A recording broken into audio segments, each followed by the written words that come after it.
Ladies and gentlemen, what a weekend has it not been? What a weekend has it not been? Before we do anything, ladies and gentlemen, let's just take a moment, you know, to breathe in this air. So crisp, so beautiful. Life is just amazing right now. I think we all need to take some time to be grateful for this beautiful gift of life that we have been given. Another gift that we have to be grateful for is Real Madrid, ladies and gentlemen. Real Madrid beat Barcelona 2-1 in the first El Clasico of the 25-26 season. But before we get into anything, ladies and gentlemen, be sure to like and subscribe. Comment down your thoughts in the comment section below. Let me know what you think. Let me know if you think things would have been different. If Barcelona had a certain players or would have just been the same. Don't mind the outfit because, well, I just got back from school and yeah, I just straight away sat down to record, so my bad. But, ladies and gentlemen, Real Madrid beat Barcelona 2-1 in the first El Clasico of this new season, with goals coming from Mbappe in the 22nd minute and Bellingham in the 43rd, and of course, Fermin Lopez with a goal in the 39th minute for Barcelona. Let's talk about it. Let's talk about it. The goal from Mbappe. In the 12th minute of the game, Mbappe had such a beautiful goal. And I don't actually think it was offside because the pass was actually not from Arda Güler. The contact of the ball was from Mr. Frankie de Jong. So I don't think that goal should have been ruled offside, but you know what? I can see it. He was offside by a hair. And well, yeah. Also another penalty that was not given our way, the one against Vinny Jr. in the second or third minute of the game where Lamine Yamal, hit a slide tackle on him. I guess they could have ruled it as, all right, it was Vinny kicking the ball and then, Lamine's foot was there and he kicked it. I still think that's a pen regardless, but you know what? We take what we get. And of course, we did have Mr. Kylian Mbappe himself missing a pen, which I did not expect him to do in the 52nd minute. Unfortunate, but a win is a win. We take what we get. Now, of course, they dominated us in terms of possession with 68% to our 32. We had definitely more expected goals, total shots, 4 big chances compared to their 2. And yeah, if you have a look at the ratings, I definitely think Arda Güler could have played better, but I don't know what it was. But he was subbed out for Mr. Brahim Diaz, not too fond of him. I'm unsure as to why Vinny was subbed off because I think if you really wanted to sub off Güler, you could just bring in Rodrigo. But then we sub off Vinny for Rodrigo when Vinny actually had energy. Vinny was not tired in any way, shape, or form. And Vinny was good. Vinny was, fine the whole time. I am happy with the way we played. For those of you who are in the live stream, big up all of you guys. And thank you for all the support that y'all have given me. But, it was fun. But I am really happy with how our whole squad played. These three, Chouameni, Camavinga, and Bellingham, chef's kiss with their performance, bro. They were on smoke. They were on absolute smoke. Of course, Jude Bellingham with the goal. I was so happy to see him score after so long, and a beautiful assist from Militao, by the way, just goes over Hoysen's head. And yeah, he picks up goal for him. Mbappe with the goal in the 22nd minute, assist from Bellingham straight through to Mbappe. Mbappe pushes it, shoots off the foot of Chesney into the goal. And yeah, we had Fede, who got subbed off because he was unwell on the pitch, so he got subbed off for Mr. Dani Carvajal. And yeah, I'm really happy with how we played. I do think Carreras could have done a little better. He was slightly sloppy, but he still pocketed this frauded rating of a player. And you know what? I'm going to give my flowers to Barcelona regardless because I do think Chesney did play really good. Chesney did play a big part into, why they even lost only 2-1. I do think that Fermin Lopez was class. Fermin Lopez was absolute world class. De Jong was pretty good too. Rashford, good assist, but he was semi-ghosting, on and off. And yeah, in terms of the substitutions, Casado, these guys, I didn't see him do much. I'll be honest. Like the team was just inactive. But, ladies and gentlemen, we need to talk about something. Mr. Pedri picked up a red card for trying to borrow Mr. Vinny Jr.'s shirt mid-game. I mean, I don't know why he didn't just wait till the end of the game and then just ask for it. I'm pretty sure Vinny would have been nice enough to just, give him his shirt or maybe, another one that he had, a spare that he had in the locker room. And then he goes and picks up another yellow. And I think both of these yellows are valid. As unfortunate as it is for Barcelona, you cannot slide tackle a player just because you lose the ball. It doesn't make any sense. But yep, he picks up a red. Eder Militao picks up a yellow. Andre Lunin picks up a red. Vinny, yellow. Rodrigo, yellow. Balde and Ferran Torres also picking up yellows due to the big fight that happened due to a specific somebody, a specific loudmouth, was probably the most useless player on the pitch yesterday. I respect Barcelona for the way they played. All the other players, fine. I have no problem with them. The problem that I have though is with this guy, this noodle-haired clown who went on Spanish national television, ladies and gentlemen. This guy had the audacity to go on Spanish national television and say, well, they're going to lose anyways on Sunday. And you've seen me score in the Santiago Bernabeu. Where? Where were you this Sunday? A year later, you're gone.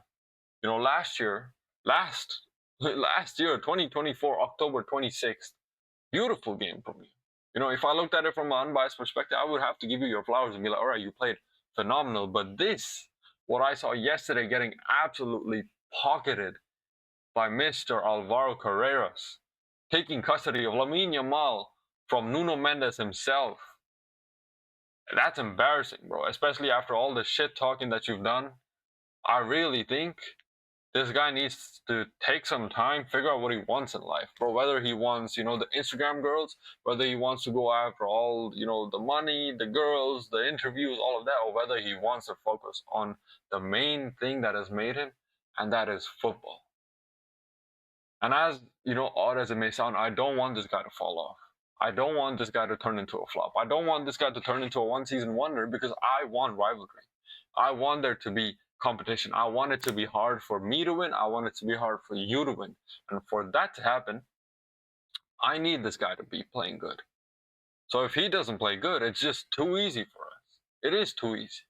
Because if not for, the missed penalty on Winnie, I would consider it an unnecessary offside if they actually had a look at who actually passed it. The offside on Mbappe, and if Mbappe didn't miss his pen, bro, that's 5-1 or 4-1, whatever it is.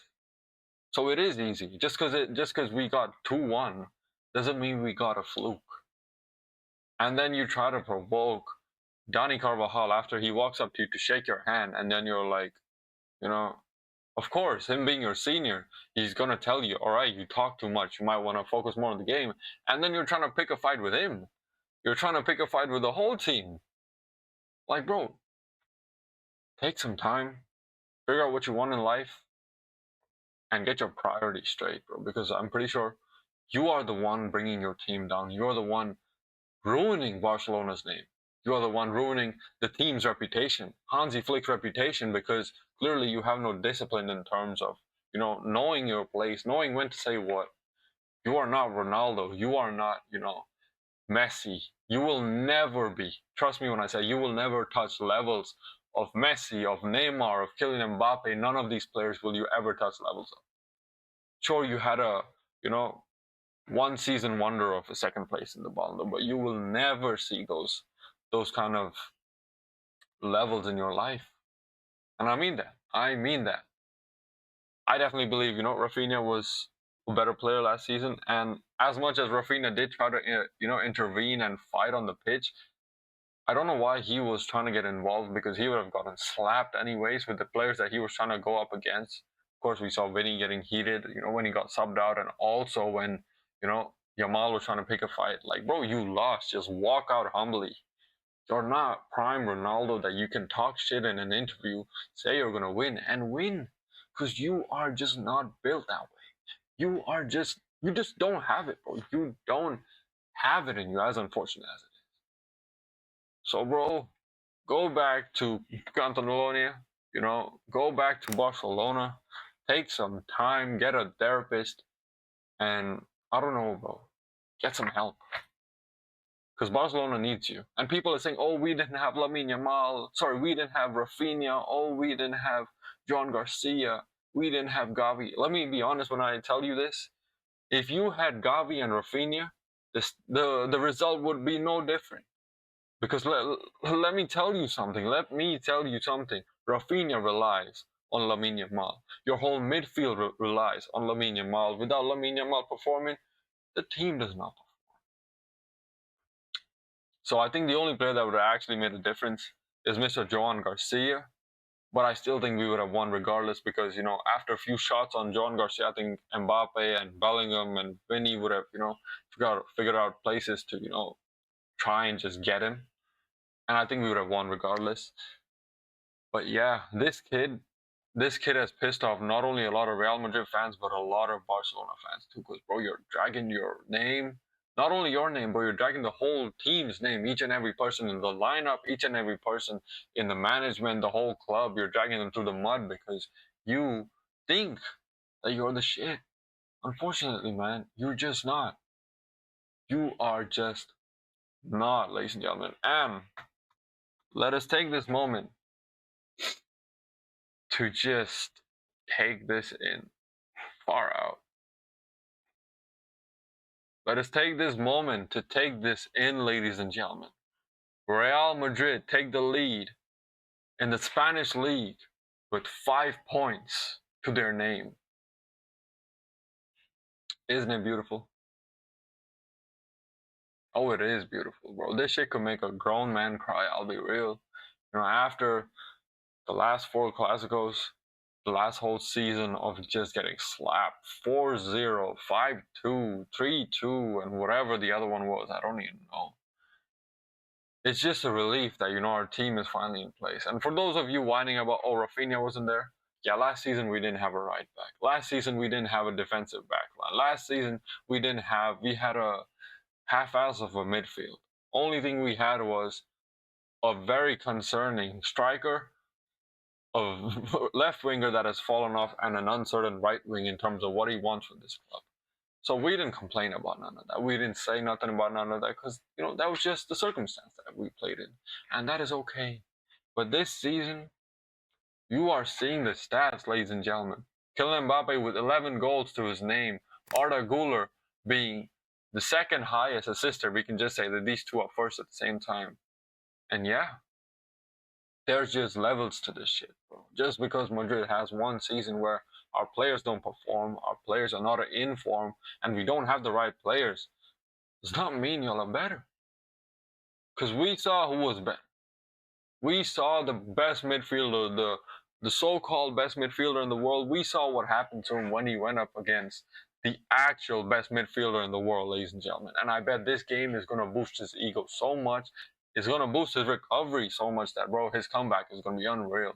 I hope that Arda Güler also figures, his shit out because I don't want him to fall off. He's been our best midfielder up until, this game. I don't know, maybe it was a pressure or he just couldn't keep up with it. But nevertheless, our team was just better.